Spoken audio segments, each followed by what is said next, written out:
My greedy stepfather is demanding I give him my late father's house because my mother told him he could. I, 31 years old, have a stepfather who my mother married a year after my father had passed away. I felt uncomfortable seeing my mother fall in love with another man so quickly.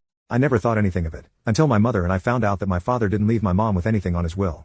Instead, all of his assets and his beach home was all under my name. My father left me a letter and I ended up reading it and finding out things I wish I never knew. My father, who was sick at that time, found out that my mother was having an affair with another man.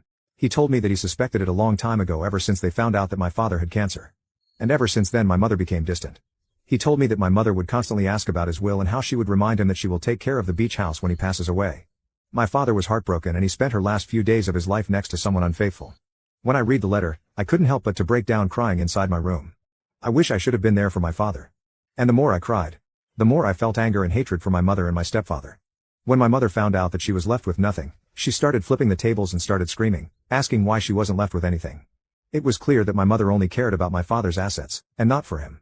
I decided to leave my hometown and cut ties with my mother and her mister. I decided to move to my father's beach house, where I would try to start over. I've always worked from home, so moving to another area was never a problem. It wasn't until recently I got a text message from my stepfather. He asked me how I was doing and I didn't respond. He texted again and he was more straightforward. He told me that I needed to move out of the beach house because my mother and him will be moving in. But if I wanted to stay, I could pay them rent for my room. I looked at the text completely speechless, not knowing if he was bluffing or if he was serious. I told him that the house was under my name and that I would call the cops if they ever set foot inside my home. He never responded afterwards. I thought that was the end of it until a couple weeks later, and I had gotten a notification from my phone while I was out grocery shopping that there was motion near my driveway.